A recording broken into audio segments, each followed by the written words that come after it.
મંદિર એ મોક્ષનું સદાવ્રત છે. ઘેરે તમે 1000 માળા કરો ને મંદિરમાં 1 કરો ને તો જ આજુ ફળ મંદિરમાં થાય છે. મંદિરનો જોગ જે કોઈ રાખશે દુનિયામાં, એ બધાના જીવનમાં સહેજે પરમાત્મા રહેશે. એનું જીવન સહેજે સદાચાર યુક્ત રહેશે. આજકાલ લોકો ટીકાઓ કરતા હોય છે, મંદિરમાં જઈને કોણ સુધરી ગયું એમ.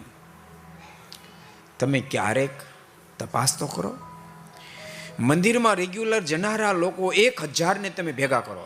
રેગ્યુલર મંદિરે જતા હોય 1000 માણસો ભેગા કરો, અને કોઈ દાડો મંદિર એમાં 1000 ને ભેગા કરો, અને પછી તમે સરાસરી કાઢો તો ખબર પડે કે મંદિરની શું ફળશ્રુતિ, મંદિરની શું ફળશ્રુતિ. ભૂલતા નહીં, રેગ્યુલર મંદિરે આવનાર લગભગ વ્યસન મુક્ત હશે, પણ કદાચ 1% લોકોને વ્યસન હશે, એવો 1% નીકળશે. 1000 માણસમાંથી કદાચ 50 માણસો નીકળશે જેને નાનું મોટું વ્યસન હશે. 1000 માંથી કેટલા નીકળ્યા? 50. કોણ? રેગ્યુલર મંદિરે આવનારા. બીજા 1000 માણસોને ભેગા કરો, એમાં તમે માર્કિંગ કરો ને તો કદાચ 50 નીકળે તો નીકળે જેને વ્યસન ન હોય. 50 નહીં નીકળે, નિર્વેશની હોય. જ્યારે 1000 મંદિરે આવનારમાંથી 50માં કદાચ વ્યસન હોય તો હોય, ન પણ હોય. દુનિયા છે ને ક્યારે આંધળું ક્યાં જીકી જાય છે. અને એમને ફિલોસોફર મોટા થઈ જાય.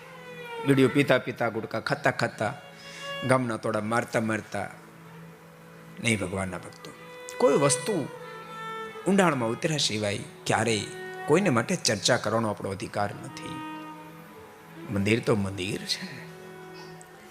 મંદિરની મહત્તા ન હોત તો આપણા મહાપુરુષોએ આનું પ્રવર્તન કર્યું ન હોત. મંદિર જો નુકસાનકારક હોય તો આનું પ્રવર્તન કર્યું ન હોત. અને ભૂલતા નહીં, ભગવાન સ્વામિનારાયણ મધ્યના અંત્યના 21મા વચનામૃતમાં એક અદ્ભુત વાત બતાવી. ઋષિ મહર્ષિઓએ જે વાત પ્રવર્તાવી અને વર્ણાશ્રમ ધર્મ કહેવાય, એના માધ્યમથી જીવાત્માને સ્વર્ગ કે સત્યલોકની પ્રાપ્તિ થાય.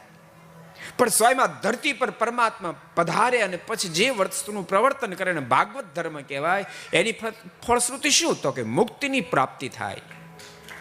માત્ર મહાપુરુષે પ્રવર્તાવ્યો તો બરાબર હતું, પણ માત્ર મહાપુરુષે મંદિર નથી પ્રવર્તાવ્યા. સ્વયં આ ધરતી પર પરમાત્માનું આગમન થાય, એ પણ મંદિરનું પ્રતિપાદન કરે. અબજો બ્રહ્મના માલિક ભગવાન સ્વામિનારાયણ સ્વયં મંદિરનું પ્રતિપાદન કરતા મધ્યના 27મા વચનામૃતમાં અદ્ભુત વાત લખે. ત્યાગ અને વૈરાગના પક્ષને મોડો પડે મંદિરો નિર્માણ કરાવ્યા. કેમ? તો કે મંદિરો હશે તો ઉપાસના ને ભક્તિ રહેશે, ઉપાસના ને ભક્તિ રહેશે. માત્ર વાતો કરે એમ નહીં, જાતે મંદિરો બંધાવ્યા, આડીખમ મંદિરો નિર્માણ કરાવ્યા, આશ્રિતોને આદેશ પણ કર્યો તો મંદિરમાં સેવા કરતા રહેજો. માટે ભગવાનના ભક્તો, આ તો ભાગવત ધર્મનું પોષણ કરનારા છે. આ તો મુક્તિનું સદાવ્રત છે. મંદિર તો મુક્તિનું સદાવ્રત છે.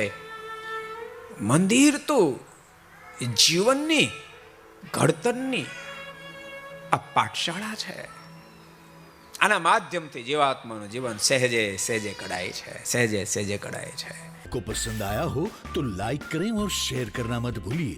सब्सक्राइब करें सरदार कथा चैनल को और बेल आइकॉन पर क्लिक करना मत भूलिए लेटेस्ट वीडियो सबसे पहले पाने के लिए.